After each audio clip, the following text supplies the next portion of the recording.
আসসালামু আলাইকুম ভিউয়ার্স। আজকে রান্না করব আমি মুরগির রোস্ট, ব্রয়লার মুরগির রোস্ট করব আমি আজকে।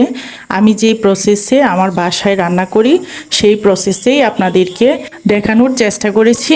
মুরগির রোস্টটা রান্না করার জন্য আমি এখানে ব্রয়লার মুরগি মিডিয়াম সাইজের করে কেটে ভালোভাবে ধুয়ে পরিষ্কার করে নিয়েছি। এখন এখানে দিয়ে দিলাম স্বাদ মতো লবণ এবং 1 চামচ পরিমাণে মরিচের গুঁড়া। লবণ এবং মরিচের গুঁড়ার সাথে মাংসটাকে ভালোভাবে মিক্স করে নিচ্ছি। মুরগির মাংসটাকে আমি কিন্তু একদমই বড় সাইজের করে কাটিনি। সাধারণত রোস্ট যে সাইজের রান্না করা হয় আমি কিন্তু সেই সাইজের করে কাটিনি, একটু ছোট সাইজের করে কেটেছি, কারণ সব ধরনের মশলা যেন মাংসটার ভিতরে ঢুকতে পারে তাই। এই পর্যায়ে এসে চুলায় কড়াই বসিয়ে দিলাম। কড়াইয়ে দিয়ে দিলাম রান্নার রেগুলার সয়াবিন তেল। মুরগির মাংসের রোস্ট করার জন্য প্রথমেই আমি মাংসের পিসগুলো ভেজে নিব। আর মাংসের পিসগুলো ভাজার জন্য পরিমাপে একটু বেশি নিতে হয় তেল, আর তেলটা একটু বেশি দেওয়ার ফলে মাংসটা ভালোভাবে ভাজা হয়।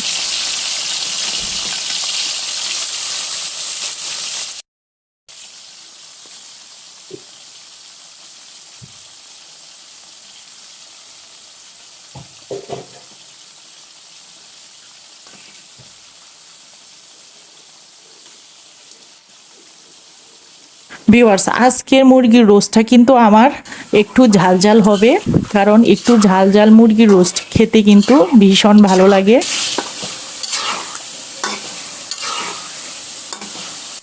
সাধারণত মুরগির রোস্ট কিন্তু কালারটা একেবারেই সাদা হয়।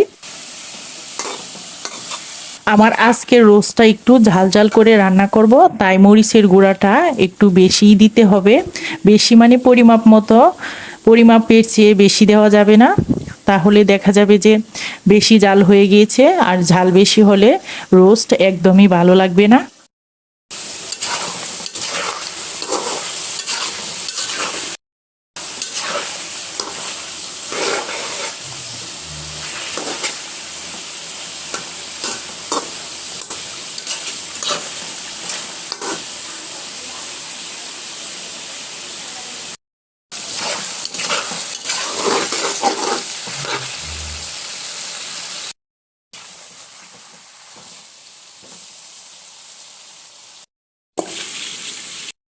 মাংসটাকে আমি ভেজেছি প্রায় 10 মিনিট। 10 মিনিট মাংসটা ভাজার পর এখন তুলে নিচ্ছি। মাংসের পিসগুলো ভাজার পর যে তেলটা অবশিষ্ট থাকবে সেই তেলেই আমি দিয়ে দিলাম পরিমাপ মতো পেঁয়াজ কুচি। ভিউয়ার্স, আমি এখানে মিডিয়াম সাইজের বাটি দিয়ে 2 বাটি পরিমাণে পেঁয়াজ কুচি দিয়েছি। দিয়ে দিলাম 3টা এলাচ এবং 2টা দারুচিনি এবং 4 থেকে 5টা তেজপাতা। এ পর্যায়ে পেঁয়াজগুলো নেড়ে ছেড়ে অল্প একটু ব্রাউন কালার করে নিলেই হয়ে যাবে।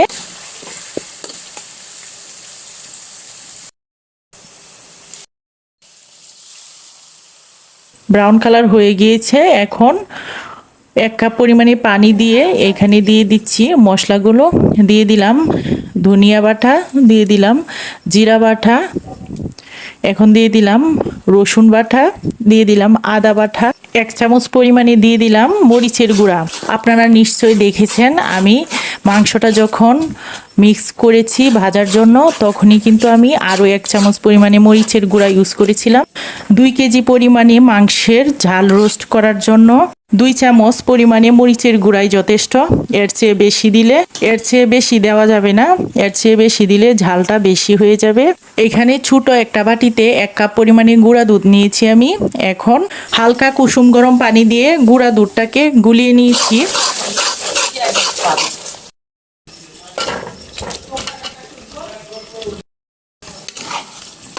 মশলাটাকে ভালোভাবে কষিয়ে নিয়ে এ পর্যায়ে দিয়ে দিলাম রোস্টের জন্য যে মাংসের পিসগুলো ভেজে রেখেছিলাম সেই মাংসের পিসগুলো।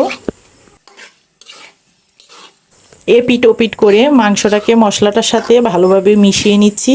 মাংসটায় আমি কিন্তু লবণ দিতে একদমই ভুলে গিয়েছিলাম। প্রথমে যে মাংসটা ভাজার জন্য আমি অল্প একটু লবণ ইউজ করেছিলাম, এখন আবারও দিয়ে দিলাম 1 চামচ পরিমাণে লবণ।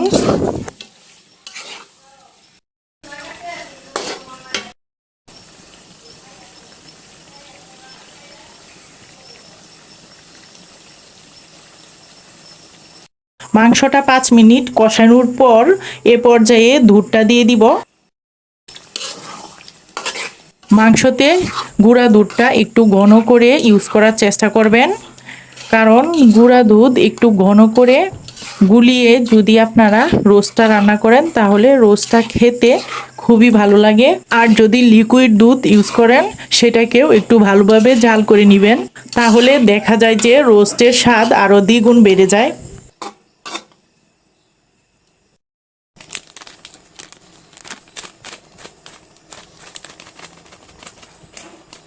এখন দিয়ে দিব অল্প একটু রোস্টের মশলা। এটা আমি রাঁধুনি রোস্টের মশলা ইউজ করেছি। আমি এখানে জাস্ট অল্প একটু রোস্টের মশলা ইউজ করেছি।